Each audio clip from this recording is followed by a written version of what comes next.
आज के इस बहुत ही सुंदर अवसर पर हमारे बीच उपस्थित परम पूजनीय सरसंघ चालक श्री मोहन जी भागवत, हम सभी के लाडले नेता और जिनकी संकल्पना से आज का ये बहुत सुंदर कार्यक्रम यहाँ संपन्न हो रहा है, ऐसे आदरणीय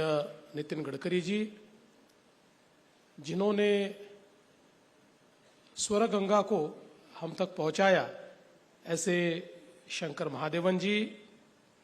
खासदार सांस्कृतिक महोत्सव के अध्यक्ष अनिल सोले जी, हमारे पालक मंत्री चंद्रशेखर बावनकुळे जी, अशोकराव मानकर जी, राजेश बागड़ी जी, जयप्रकाश गुप्ता जी, दीपक खिरवड़कर जी, जिन्होंने बहुत ही सुंदर निवेदन किया, ऐसे शरद केड़कर जी, यहाँ पर उपस्थित सभी बहनों और भाइयों, मैं सबसे पहले आदरणीय नितिन जी का बहुत बहुत आभार व्यक्त करता हूं कि उन्होंने इस संकल्पना को जन्म दिया और इन संघ गीतों को हम तक पहुंचाने के लिए ये पूरी व्यवस्था उनके माध्यम से खड़ी हुई और ये देशभक्ति के राष्ट्र जीवन को समृद्ध करने वाले जो गीत है, इन सभी गीतों का संकलन करते हुए हम तक इन गीतों को पहुंचाने के लिए व्यक्ति भी ऐसा चुना जिनके नाम में शंकर भी है और महादेव भी है। महादेव अपनी जटा में गंगा को धारण करते थे, ये अपने स्वर में स्वर गंगा को धारण करते हैं। और एक बहुत ही संस्मरणीय इस प्रकार का यह कार्यक्रम राष्ट्रीय स्वयंसेवक संघ को 100 साल पूर्ण हो रहे हैं। ऐसे अवसर पर इन सभी गीतों को संकलित करना ये भी अपने आप में एक बहुत महत्वपूर्ण बात है। आज जब हम लोग कॉपीराइट के जमाने में है और कोई भी व्यक्ति, कोई भी गीतकार, गायक अपने गीत का कॉपीराइट अपने पास रखना चाहता है, पिछले 100 वर्षों में संघ में कितने लोगों ने गीत लिखे और कितने लोगों ने गीत गाए, सांघिक भी गाए, वैयक्तिक भी गाए, लेकिन कभी कॉपीराइट किसी ने नहीं मांगा। इसीलिए ये गीत अजरामर हुए। लिखने वाले व्यक्ति कौन है ये पता नहीं है, लेकिन गीत सभी को पता है। और मैं ऐसा मानता हूं कि यही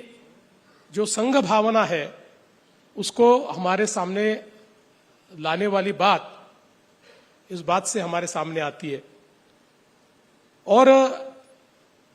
अगर हम इन गीतों को एक अलग परिप्रेक्ष्य में देखें तो हर गीत हमें जीवन में किस प्रकार से हमने जीना चाहिए इसकी प्रेरणा देने वाला गीत है। आज हम लोग बात करते हैं कि दुनिया के सामने कई प्रश्न हैं और हमने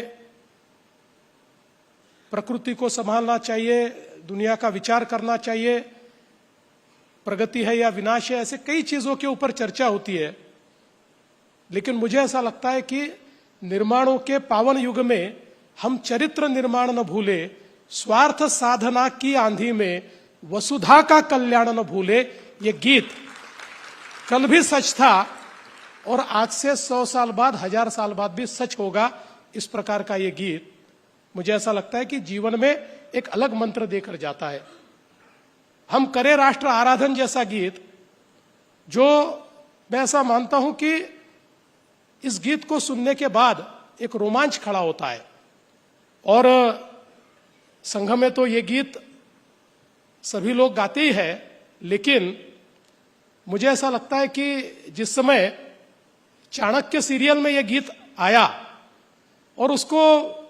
एक नए तरीके से गाया गया, तब ये ध्यान में आया कि ये गीत केवल प्रेरणा देने वाला गीत नहीं है, तो ये युद्ध का उद्घोष करने वाला भी गीत हो सकता है। इस प्रकार से इसको हम लोगों ने सुना है। और मुझे ऐसा लगता है कि अपने जीवन में जब भी कभी निराशा आती है, और हर व्यक्ति को कभी ना कभी ऐसा लगता है, कभी ना कभी निराशा आती है, उस समय चरैवेति चरैवेति यही तो मंत्र है अपना, शुभंकर मंत्र है अपना, हमारी प्रेरणा भास्कर, ये इतना सुंदर कि जो हमेशा चलते हैं। इस प्रकार का ये गीत सुनने के बाद जीवन के किसी भी काल में हम लोग हो, किसी भी मनस्थिति में हम लोग हो, पर ये गीत सुनने के बाद हमें ये ध्यान में आता है कि ये सारी परिस्थिति है, इसमें हमें चलते रहना है, और चलते अगर रहेंगे तो अपनी मंजिल तक जरूर पहुंचेंगे। तो मुझे लगता है कि ये एक जो भाव संघ के गीतों ने हम तक पहुंचाया है, राष्ट्रभक्ति ले हृदय में हो खड़ा यदि देश सारा, संकटों पर मात कर यह राष्ट्र विजयी हो हमारा। ये गीत मुझे ऐसा लगता है कि एक भावना हमको ऐसा देता है कि जिस प्रकार से हमारे सामने आने वाली जो अलग अलग प्रकार की कठिनाइयां है, इन कठिनाइयों से बाहर निकलने के लिए अगर राष्ट्र भावना हमारे पास है तो हम किसी भी कठिनाई पर मात कर सकते हैं। ऐसे अलग अलग गीतों ने मुझे ऐसा लगता है कि हमारे जीवन को बहुत समृद्ध किया है। और इन गीतों की विशेषताएं क्या है, तो मुझे ऐसा लगता है कि इससे जो एक भावना तैयार होती है, एक संगठन और सांघिक भावना तैयार होती है। संघ में अलग अलग शाखाओं में जो सांघिक गीत है उसका सराव लोग करते हैं, और विजयादशमी के दिन अलग अलग जगह से आने वाले सारे स्वयंसेवक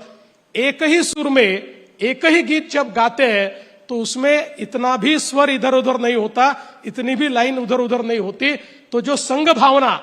ये गीतों के माध्यम से तैयार होती है, मैं ऐसा मानता हूं वो भी बहुत ही महत्वपूर्ण है। और ऐसे सारे इन गीतों को संकलित करना और फिर एक बार एक प्रेरणा का पुंज हम सभी के लिए तैयार करना, इसके लिए नितिन जी, शंकर महादेवन जी और ये जो पूरी टीम हमारी सांस्कृतिक महोत्सव की है, या बाकी सब लोग जिन्होंने इसके लिए बहुत प्रयास किए हैं, उन सभी को मैं बहुत बहुत धन्यवाद देता हूं। और इस कार्यक्रम में विशेष रूप से परम पूजनीय सरसंघ चालक जी यहां पर उपस्थित हुए और उनके सामने ये कार्यक्रम यहां पर प्रस्तुत हुआ, इसका भी मैं ऐसा मानता हूं एक बहुत ही अलग महत्व है। और अब आने वाले दिनों में ये जो 25 गानों की एक जो रिकॉर्ड तैयार हुआ है, या जो एक प्रकार से एक पुंज तैयार हुआ है, ये अलग अलग लोगों तक पहुंचाने के लिए अलग अलग माध्यमों से हम लोग पहुंचाने का प्रयास करेंगे, ऐसा विश्वास मैं व्यक्त करता हूं। फिर एक बार सभी को बहुत बहुत शुभकामनाएं देते हुए अपने शब्दों को विराम देता हूं। धन्यवाद। जय हिंद।